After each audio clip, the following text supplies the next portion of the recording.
বাংলাদেশের রাজনীতিতে দীর্ঘদিন ধরেই এমন কিছু ব্যক্তিত্ব রয়েছেন যারা সরাসরি রাজনৈতিক মঞ্চে সক্রিয় না থাকলেও জনমনে বিশেষ আগ্রহের কেন্দ্রবিন্দু হয়ে উঠেছেন। ডাক্তার জোবাইদা রহমান তাদের মধ্যে অন্যতম। চিকিৎসক হিসাবে পেশাগত পরিচয়, বিশিষ্ট রাজনৈতিক পরিবারের সদস্য হিসাবে পারিবারিক অবস্থান এবং সাম্প্রতিক সময়ে দেশ বিদেশে তার বিভিন্ন কার্যক্রম তাকে নতুন করে আলোচনায় নিয়ে এসেছে। জীবন অবাক না করলে কে করবে? 28% মিল্ক ফ্যাটের অবাক করার সাথে ফ্রেশ মিল্ক পাউডার। জীবন অবাক করুক প্রতিদিন। 1972 সালের 18 জুন জন্মগ্রহণ করেন ডাক্তার জোবাইদা রহমান। তিনি এমন একটি পরিবারে বেড়ে উঠেছেন যার সঙ্গে উপমহাদেশের প্রশাসন, রাজনীতি, সামরিক নেতৃত্ব ও জনসেবার দীর্ঘ ইতিহাস জড়িয়ে রয়েছে। তার বাবা প্রয়াত রিয়ার অ্যাডমিরাল মাহবুব আলী খান ছিলেন বাংলাদেশ নৌবাহিনীর প্রধান। পরবর্তীতে তিনি সরকারের যোগাযোগ ও কৃষি মন্ত্রীর দায়িত্ব পালন করেন। জোবাইদা রহমানের মা সৈয়দা ইকবাল মান্দ বানু দীর্ঘদিন ধরে সমাজ সেবামূলক কর্মকাণ্ডের সঙ্গে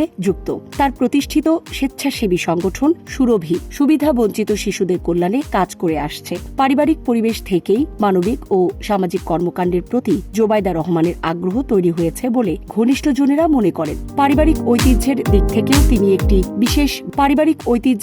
থেকেও তিনি একটি বিশেষ বংশধারার উত্তরসূরি। তার পূর্বপুরুষদের মধ্যে ছিলেন আইন, প্রশাসন ও রাজনীতির সঙ্গে যুক্ত একাধিক বিশিষ্ট ব্যক্তি। ফলে জনজীবন, নেতৃত্ব এবং রাষ্ট্র পরিচালনা সংক্রান্ত আলোচনার পরিবেশ তার জীবনের অংশ ছিল শৈশব থেকেই। শিক্ষা জীবনেও তিনি নিজস্ব কৃতিত্বের স্বাক্ষর রেখেছেন। ঢাকা মেডিকেল কলেজ থেকে MBBS ডিগ্রি অর্জনের পর তিনি চিকিৎসা পেশায় যুক্ত হন। 1995 সালে BCS স্বাস্থ্য ক্যাডারের মাধ্যমে সরকারি চাকরিতে যোগ দেন। পরবর্তীতে যুক্তরাজ্যের ইম্পেরিয়াল কলেজ থেকে মেডিসিন বিষয়ে স্নাতকোত্তর ডিগ্রি অর্জন করেন। চিকিৎসা গবেষণা ও জনস্বাস্থ্য বিষয়ে তার আগ্রহ তাকে একজন পেশাদার চিকিৎসক হিসাবে আলাদা পরিচিতি দেয়। 1994 সালের 3 ফেব্রুয়ারি তিনি বিএনপির ভারপ্রাপ্ত চেয়ারম্যান তারেক রহমানের সঙ্গে বিবাহ বন্ধনে আবদ্ধ হন। এর মাধ্যমে দেশের অন্যতম আলোচিত রাজনৈতিক পরিবারের সদস্য হয়ে ওঠেন তিনি। তবে দীর্ঘদিন সময় ধরেই তিনি সক্রিয় দলীয় রাজনীতির আড়ালে থেকেছেন এবং জনসম্মুখে তুলনামূলক কম উপস্থিত হয়েছেন। রাজনৈতিক অঙ্গনে তার নাম নতুন করে আলোচনায় আসে বিশেষত সাম্প্রতিক বছরগুলোতে। বিভিন্ন সামাজিক, মানবিক ও পেশাজীবী কর্মসূচিতে অংশগ্রহণের মাধ্যমে তিনি ধীরে ধীরে জনপরিসরে দৃশ্যমান হয়ে উঠেছেন। 2026 সালের মার্চ মাসে যুক্তরাষ্ট্র সফর তার আলোচনায় আসার অন্যতম কারণ। ওয়াশিংটনে আয়োজিত একটি আন্তর্জাতিক সম্মেলনে অংশগ্রহণ করেন তিনি। সেখানে বিভিন্ন দেশের রাষ্ট্রপ্রধানের সহধর্মিণী ও প্রতিনিধিদের উপস্থিতিতে তিনি বক্তব্য দেন এবং বাংলাদেশে সামাজিক সুরক্ষা ও কল্যাণমূলক বিভিন্ন উদ্যোগের বিষয় তুলে ধরেন। দেশে ফিরে স্বাস্থ্য খাত, নারী উন্নয়ন, শিক্ষা ও সমাজ কল্যাণমূলক নানা কর্মকাণ্ডে যুক্ত হন। রাজধানীর কুর্মিটোলা জেনারেল হাসপাতালে নতুন ICU ও প্যাথোলজি সুবিধা উদ্বোধন অনুষ্ঠানে অংশ নিয়ে তিনি স্বাস্থ্যসেবাকে মানুষের মৌলিক অধিকার হিসেবে উল্লেখ করেন এবং স্বাস্থ্য খাতে সংস্কারের প্রয়োজনীয়তার কথা বলেন। এছাড়া বাংলাদেশ পুলিশ নারী কল্যাণ সমিতির অনুষ্ঠানে অংশ নিয়ে নারী উদ্যোক্তাদের উৎসাহিত করেন। বিভিন্ন সামাজিক সংগঠনের আয়োজনের তরুণদের বিজ্ঞান চর্চা, শিক্ষা ও উদ্ভাবনী কর্মকাণ্ডে সম্পৃক্ত হওয়ার আহ্বান জানান। জিয়াউর রহমান ফাউন্ডেশনের ভাইস প্রেসিডেন্ট হিসেবে তিনি করাইল বস্তিতে শিশু স্বর্গ মডেল প্রকল্পের উদ্বোধন করেন। প্রতিবন্ধী শিশুদের স্বাস্থ্যসেবা, পুনর্বাসন ও শিক্ষা সহায়তা কার্যক্রমে এই উদ্যোগকে গুরুত্বপূর্ণ হিসেবে দেখা হয়। এর আগে করাইলে অগ্নিকাণ্ডে ক্ষতিগ্রস্ত পরিবারগুলোর মাঝেও ত্রাণ ও খাদ্য সহায়তা কার্যক্রমে অংশ নেয় সংশ্লিষ্ট ফাউন্ডেশন। রাজনৈতিক পর্যবেক্ষকদের মতে ডাক্তার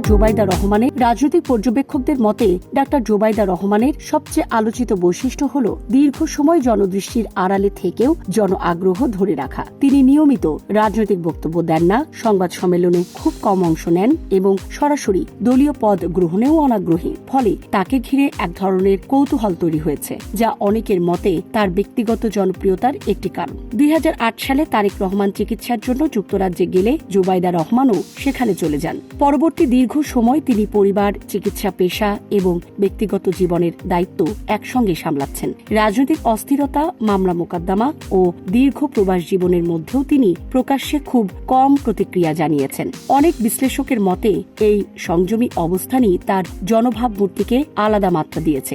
সমর্থকদের একটি অংশ তাকে একজন শিক্ষিত, পেশাদার এবং মানবিক ব্যক্তিত্ব হিসেবে তুলে ধরেন, যিনি সরাসরি রাজনৈতিক সংঘাতে জড়ানোর পরিবর্তে সামাজিক ও উন্নয়নমূলক বিষয়ে বেশি গুরুত্ব দেন। বাংলাদেশে ফিরে বিভিন্ন অনুষ্ঠানে তার উপস্থিতি নতুন করে জন আলোচনার জন্ম দিয়েছে। বিশেষ করে স্বাস্থ্য, শিক্ষা, নারী উন্নয়ন ও সমাজ কল্যাণ বিষয়ক বক্তব্যে তিনি নিজস্ব অবস্থান তুলে ধরার চেষ্টা করেছেন। ফলে তাকে কেবল একজন রাজনৈতিক নেতার সহধর্মিণী হিসাবে নয়, বরং স্বতন্ত্র পরিচয়ে একজন জনব্যক্তিত্ব হিসাবেও দেখা শুরু করেছেন অনেকেই। জীবন অবাক না করলে কে করবে? 28% মিল্ক ফ্যাটের অবাক করার সাথে ফ্রেশ মিল্ক পাউডার। জীবন অবাক করুক প্রতিদিন। তবে ভবিষ্যতে তিনি সরাসরি রাজনৈতিক নেতৃত্বে আসবেন কিনা, কিংবা জনজীবনে তার ভূমিকা কতটা বিস্তৃত হবে, সে বিষয়ে এখনো কোনো স্পষ্ট ইঙ্গিত নেই। কিন্তু সাম্প্রতিক কর্মকাণ্ডের কারণে এটা স্পষ্ট যে ডক্টর জোবাইদা রহমান এখন বাংলাদেশের রাজনৈতিক ও সামাজিক পরিসরে একটি গুরুত্বপূর্ণ আলোচনার নাম, যার কার্যক্রম ও অবস্থান আগামী দিনেও জনমনে আগ্রহের বিষয় হয়ে থাকবে।